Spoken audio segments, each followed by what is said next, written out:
జై తెలంగాణ అందరికీ నమస్కారం। ఇవాళ ఈ రాష్ట్రంలో ఉన్నటువంటి పరిస్థితుల మీద నిరంతరాయంగా ఒక పక్క తెలంగాణ రక్షణ సేన, ఇంకొక పక్క ధర్మ సమాజ్ పార్టీ కలిసి అనేక పోరాటాలు చేస్తున్న విషయం మీ అందరికీ తెలిసిందే। మరి అందులో ప్రధానంగా ఖమ్మం జిల్లాలో వెలుగుమట్ల కావచ్చు, మరి పరిగిలో ఇండస్ట్రీస్ కోసం అక్వైర్ చేస్తున్నటువంటి ల్యాండ్కి సంబంధించిన అంశం కావచ్చు, RRRలో ల్యాండ్ కోల్పోతున్నటువంటి భూ నిర్వాసితులు కావచ్చు, వీరందరి పట్ల అనేక రకాల పోరాట రూపాల్లో మేము పోరాడుతూ వచ్చినాం। కొన్ని చోట్ల రిజల్ట్ సాధించుకోగలిగినాం। ఖమ్మం వెలుగుమట్లలో దాదాపుగా 318 మందికి మళ్ళీ ప్రభుత్వం దిగివచ్చి అదే చోట పట్టాలు ఇవ్వడం, అదేవిధంగా పరిగి కానీ RRR కానీ మరి జరుగుతున్నటువంటి ప్రయత్నాలు ప్రభుత్వం ఆపేయడం, ఇవన్నీ కూడా మేము పాక్షిక విజయాలుగా భావిస్తూ, మరి సంపూర్ణ విజయం కావాలంటే ఖచ్చితంగా ఇందులో కేంద్ర ప్రభుత్వం ఇన్వాల్వ్మెంట్ ఉండాలి। మరి రాష్ట్ర ప్రభుత్వం దగ్గర నుంచి మంచి రిపోర్ట్ తెప్పించుకొని, మరి ఏ విధంగా అన్యాయం జరిగిందో తెలుసుకొని న్యాయం చేసే విధంగా మరి గవర్నర్ గారిని కలిసి ఇవాళ వారి మద్దతు కూడగట్టడానికి ఇక్కడికి రావడం జరిగింది। ఖమ్మం నుండి నవ్య, అట్లానే కృష్ణ, అదేవిధంగా RRR దగ్గర నుండి మహాలింగం గారు, అదేవిధంగా పాండు గారు, అట్లానే పరిగి నుండి పులిందర్ గారు, మరి ధర్మ సమాజ్ పార్టీకి సంబంధించినటువంటి నాయకులు, TRS పార్టీకి సంబంధించినటువంటి నాయకులు అందరం కూడా గవర్నర్ గారిని కలిసి ఒకటే మాట అడిగినాము, ఖచ్చితంగా ఈ భూ నిర్వాసితులందరికీ కూడా న్యాయం జరగాలి। భూమి కోల్పోయినటువంటి రైతు నీళ్ళలోంటి బయటపడ్డటువంటి చేప పిల్లలాగా తల్లడిల్తాడు కాబట్టి మరి వారిని ఆదుకునేటటువంటి ప్రయత్నం మనందరం కూడా చేయాలి। యావత్ సమాజం రైతుల పక్షాన, పేద ప్రజల పక్షాన నిలబడాల్సినటువంటి అవసరం ఉందని భావించి గవర్నర్ గారిని కలవడం జరిగింది। వారు చాలా సమయం ఇచ్చి ఈ అంశాలన్నింటినీ కూడా కూలంకుషంగా విన్నారు। మరి వారి వద్ద నుండి పాజిటివ్ రెస్పాన్స్ వస్తుందని, ప్రభుత్వం నుంచి న్యాయం జరుగుతుందని చెప్పి మేము ఆశిస్తూ ఉన్నాం। కొంత సమయం ఇస్తాం, వేచి చూస్తాం, అప్పటికి న్యాయం జరగకపోతే ప్రజాక్షేత్రంలోకి మళ్ళీ కూడా వెళ్ళడానికి వెనకాడబోమని ఈ సందర్భంగా స్పష్టం చేస్తూ మరి DSP అధ్యక్షులు గౌరవనీయులు విశారదన్ గారిని మాట్లాడవలసింది కోరుతున్నాం।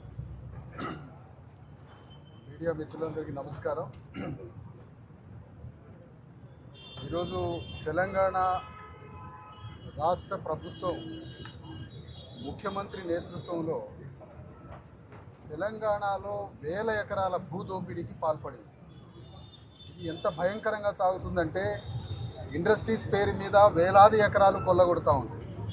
మరో పక్కన ఖమ్మం జిల్లాలో వెలుగుమట్లలో ఇళ్లలో నివసిస్తున్నటువంటి భూదాన భూములలో ఇండ్లు ఏర్పాటు చేసుకున్నటువంటి భూమిని, అక్కడ ఇళ్లని నేలమట్టం చేసి దాదాపుగా 718 ఇళ్లని నేలమట్టం చేసి అక్కడ ఆ విధంగా చేస్తూ ఉంటాం। మొత్తంగా రాష్ట్ర ప్రభుత్వం తెలంగాణ రాష్ట్రంలో వేలాది ఎకరాల భూదోపిడీకి తన యొక్క దోపిడీ అతి భయంకరంగా ప్రారంభించింది।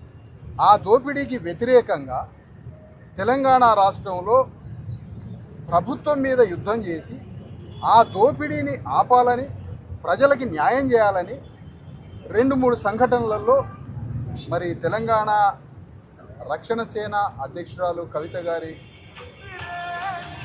వారితో కలిసి ధర్మ సమాజ్ పార్టీ సంయుక్తంగా ఖమ్మం జిల్లాలో పోరాడిన సంగతి మీ అందరికీ తెలుసు। ఆ తర్వాత పరిగిలో వచ్చి రైతుల భూములు 1400 ఎకరాలు భూసేకరణ చేస్తుంటే దాని మీద చాలా భారీ ఎత్తున పోరాడిన సంగతి మీకు తెలుసు। మొత్తంగా మేము చెప్పాల్సిన విషయం ఏంటంటే MRO దగ్గర నుంచి RTO దగ్గర నుంచి కలెక్టర్ వరకు రిప్రజెంటేషన్స్ ఇచ్చాము। ఆ పైన ఉన్న మంత్రులకి రిప్రజెంటేషన్ ఇచ్చాము। అంటే కలెక్టర్కి, MROకి, RTOకి, మంత్రులకి, ముఖ్యమంత్రి దాకా పోయినా ఈ సమస్యకి పరిష్కారం దొరకలేదు। ఖమ్మంలో పెద్ద పోరాటం చేయబట్టి కొంత మేరకు ఒక 318 పట్టాల వరకు సాధించగలిగాం। కానీ మొత్తంగా జరుగుతున్న దోపిడీని అరికట్టి బాధితులందరికీ న్యాయం చేయాలి అంటే మంత్రులకు చెప్పినా, రెవెన్యూ చెప్పినా, అధికారులు చెప్పినా పరిష్కారం కాలేని ఈ దుస్థితిలో రాజ్యాంగ అధిపతి ఒక గవర్నర్ ఉన్నాడు ఈ రాష్ట్రంలో। ఆయన రాజ్యాంగానికి అధిపతి। ఎవరు రాజ్యాంగానికి అధిపతి? తెలంగాణ స్టేట్లో గవర్నర్। మరి అధిపతి ఒక్కడే కనపడుతుంది కాబట్టి ఆయనకు విన్నవించుకోవడానికి వచ్చినాం। అయ్యా, నువ్వు ఒక్కడే ఇప్పుడు పరిష్కార కర్తవి, నువ్వు రాజ్యాంగ అధిపతివి।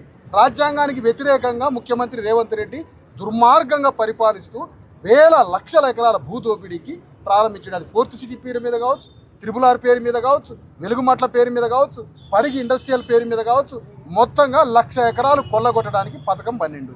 దాన్ని ఇమీడియట్గా ఆపండి, భూముల్ని రక్షించండి, పేదల్ని కాపాడండి అని రాజ్యాంగ అధిపతి అయినటువంటి గవర్నర్ గారికి మరి రక్షణ సేన అధ్యక్షురాలు కవిత గారు, ధర్మ సమాజ్ పార్టీ సంయుక్తంగా పోయి అయ్యా మీరే రక్షించాలి, మాకు ఎవరూ కనిపించట్లేదని ఈ రిప్రజెంటేషన్ వారికి ఇవ్వడం జరిగింది. చాలా సానుకూలంగా ప్రతి పేపర్ని చదివారు. పరిష్కారం చేస్తారేమో అనేటువంటి ఆశాభావంతో మేము ఉన్నాం. గవర్నర్ ద్వారా కూడా పరిష్కారం కాకపోతే అప్పుడు భవిష్యత్ కార్యాచరణ మళ్ళీ ఆలోచించి అతిపెద్ద యుద్ధానికి తెలంగాణ రాష్ట్రంలో ప్రణాళిక తయారు చేస్తాము. రాష్ట్ర వ్యాప్తంగా ఉన్న భూ వివరాలు మొత్తం సమీకరించి సేకరించి ఎక్కడెక్కడ దోపిడీకి గురైతుందో దీని మొత్తం మీద రాష్ట్ర వ్యాప్తంగా ఒక నిరసన అతిపెద్ద మహాసభ కూడా పెట్టడానికి ఒక ప్రణాళిక ఆలోచిస్తాం. ఇది ఈ రోజు జరిగినటువంటి సంగతి. Thank you. జై తెలంగాణ.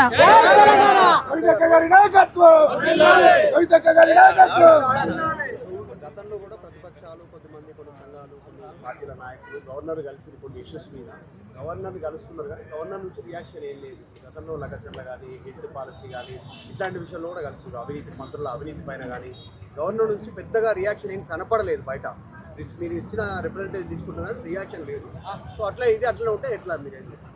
అంటే వ్యవస్థను గౌరవిస్తూ వ్యవస్థకు విన్నవించుకోవాల్సినటువంటి బాధ్యత మాది. మేము ప్రజాస్వామ్యంలో ఉన్నాం కాబట్టి, ప్రజల పక్షాన్ని నిలబడి పోరాటం చేస్తున్నాం కాబట్టి ఆయా వ్యవస్థల్ని గౌరవిస్తూ వారి దగ్గరికి వెళ్ళి మొరపెట్టుకోవడం జరిగింది. ఇవాళ మా ముందే వెలుగుమట్ల ఇష్యూలో నేను గవర్నమెంట్ నుంచి రిపోర్ట్ తెప్పించుకుంటాను అని గవర్నర్ గారు చెప్పారు. అదేవిధంగా పరిగి విషయంలో కూడా ఇండస్ట్రీస్ మినిస్టర్ గారితో మాట్లాడతామని చెప్పారు. RRR విషయంలో కిషన్ రెడ్డి గారు కూడా రాయగిరి నుండి RRR వెళ్ళకూడదని ఇచ్చినటువంటి ఉత్తరాన్ని కూడా వారికి ఇవ్వడం జరిగింది. అక్కడ మున్సిపాలిటీ చేసిన తీర్మానాన్ని ఇవ్వడం జరిగింది. ఏ విధంగా అయితే RRRలో నార్త్ వైపు ఒక రేడియస్, సౌత్ వైపు ఒక రేడియస్ తీసుకొని ఇష్టానుగుణంగా 4 సార్లు అలైన్మెంట్ మార్చారు, అవన్నీ వివరాలు ఇవ్వడం జరిగింది. వారు కూడా కొంచెం ఆశ్చర్యానికి గురైనారు, మరి ఇంత పెద్ద ఎత్తున ఇంత అన్యాయం జరగడం ఏందని. సో వారి ప్రతిస్పందనను చూసి మేము ఆశావాహంగా ఉన్నాం. ప్రతిస్పందిస్తారని అనుకుందాం. దానికి ప్రభుత్వం కూడా మరి ఇవ్వాల్సినటువంటి పరిస్థితి కాన్స్టిట్యూషనల్ ఆబ్లిగేషన్ అయితే ఉంది. దాన్ని పాటిస్తుందా ప్రభుత్వం, పాటించదా అన్న దాన్ని బట్టి మా యొక్క ఉమ్మడి కార్యాచరణ ఏందన్నది, ప్రజలకు ఏది మేలు చేస్తుంది అన్నది ఫ్యూచర్లో డిసైడ్ చేసుకుంటాం. కాకపోతే ప్రజల తరఫున మేము చేయాల్సినటువంటి అన్ని డోర్లు, ఎక్కాల్సినటువంటి అన్ని మెట్లు, తట్టాల్సినటువంటి అన్ని తలుపులు మేము తడతాం. ప్రజలకు ఎక్కడ మేలు జరిగినా మంచిదే, కాదంటే పోరాటం మాత్రం తప్పదు, అది శరణ్యమే. కాబట్టి ఇబ్బంది ఏం లేదు. ముఖ్యమంత్రి మహిళలే ప్రధానం, ఎన్నికలలో మహిళలు మళ్ళీ మద్దతు ఉంటారు, వాళ్ళకి చీరల పంపిణీకి సంబంధించిన మాట్లాడుతూ కవిత శాపనార్థాలు పెడుతుంది కేటీఆర్ అన్నట్టు మన మంత్రి శాపనార్థాలు పెడుతున్నా, వాస్తవాలు చెప్తున్నారు. ఇప్పుడు నా సంగతి పక్కన పెడితే తెలంగాణలో ఉన్నటువంటి ఆడబిడ్డలలో ఈ నవ్య కూడా ఒకటి. ఆమె ఇల్లు ముఖ్యమంత్రి గారు ఏమాత్రం కనికరం లేకుండా రాత్రికి రాత్రి కూలగొట్టిండ్రు. అట్లా నవ్యలాగా ఎంతోమంది ఆడబిడ్డలు ఖమ్మం వెలుగుమట్ల ఇండ్లు కూలిపోతుంటే ఒక ఆడబిడ్డకు అక్కడికక్కడే గర్భస్రావం అయితే ఏడుస్తున్నటువంటి ఆ భర్త ఏడుపు ఇంకా కూడా వినబడుతుంది మా అందరికీ. అంటే ముఖ్యమంత్రి గారు ఏదో 100 రూపాయల చీర ఇచ్చేసి మొత్తం తెలంగాణలో ఉన్న ఆడబిడ్డలందరికీ న్యాయం చేశానని చెప్పి మాట్లాడితే అది అన్యాయం. సంపదను కొల్లగొట్టి వారి ఇంటిని, వారి శాంతిని, మనశ్శాంతిని, భూముల్ని కొల్లగొట్టి 100 రూపాయల చీర ఇచ్చి నేను 1,00,000 మంది ఆడబిడ్డల్ని కోటీశ్వరులు చేస్తా అని చెప్పి కర్కోటకుడైనటువంటి ముఖ్యమంత్రి గారు అవాస్తవాలు చెప్తా ఉన్నారు. ఆ విషయం తెలంగాణ ప్రజలు, తెలంగాణ ఆడబిడ్డలు ముఖ్యంగా గమనిస్తూ ఉన్నారు. కాబట్టి మా పోరాటం ఆ బిడ్డలకు న్యాయం జరిగే వరకు కొనసాగుతుంది. ముఖ్యమంత్రి రేవంత్ రెడ్డి మాట్లాడుతూ 70% వరకు ఆల్రెడీ వడ్లను కొనేసినాము, రైతులకు ఎలాంటి ఇబ్బంది లేదు, కేవలం 30% వరకు ఉన్నాయని చెప్పి చెప్తా ఉన్నారు. బట్ ఇంకా కూడా కళ్ళాల్లో వడ్లలాగే ఉన్నాయి, కాంటాలైనటువంటి బస్తాలు అక్కడే ఉన్నాయి. ఈవెన్ రైతులు ఆత్మహత్య చేసుకున్నటువంటి పరిస్థితి కనిపిస్తాం. అంటే ముఖ్యమంత్రి గారు విమానం ఎక్కి ఢిల్లీకి వెళ్తారు కదా, కింద కళ్ళాల్లో ఉన్న రైతులు కనబడరు కదా ఆయనకు. కాబట్టి ఆయన మొత్తం క్లియర్ అయిపోయినాయి, కళ్ళాలలో ఎవరు లేరు, వడ్లు లేవు అనుకుంటున్నారు. కానీ దిగి ఒక్కసారి కాలినడకన నడిస్తే తెలుస్తుంది, కళ్ళాలకు పోయి చూస్తే తెలుస్తుంది. మా కార్యకర్తలు మేము ఎప్పటికప్పుడు ప్రజల్లో ఉండి నడిచి నేల మీద చూస్తున్నాం కాబట్టి రైతు దుఃఖమేందన్నది అర్థమవుతుంది. ఇవాళ ప్రభుత్వంలో ఉన్నటువంటి వాళ్ళని మేము కోరేది ఒకటే, మనందరం కూడా రైతు బిడ్డలమే.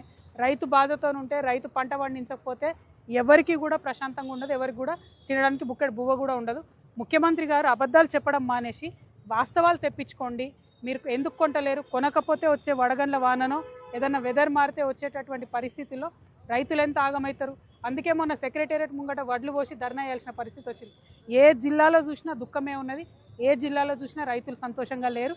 కాబట్టి ముఖ్యమంత్రి గారు వాస్తవాల్ని తెలుసుకోవాలి, అబద్ధాలు చెప్పకూడదు. కాంగ్రెస్ పార్టీ ఎమ్మెల్యే రాజగోపాల్ రెడ్డి క్షమాపణ చెప్తున్నారు, ప్రభుత్వం తరఫు నుంచి కొనలేదు, కొనలేకపోతున్నాం అని చెప్పి ఆయనే క్షమాపణ చెప్తున్నారు. ఇక మరి ముఖ్యమంత్రి గారు వాళ్ళు ఎమ్మెల్యేలు చెప్పేదే వినిపించుకుంటలేడంటే రైతులు చెప్పేది ఏమి వినిపించుకుంటాడు మొదటిది.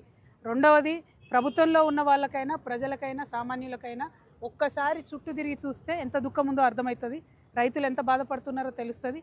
రైతుల వడ్లు కొనకపోతే ఇంకా 10 రోజులు ఉంది, చాలా ఇబ్బంది అయ్యేటట్టు ఉంది. వెదర్ ఫోర్కాస్ట్ కూడా భయంకరంగా వస్తుంది.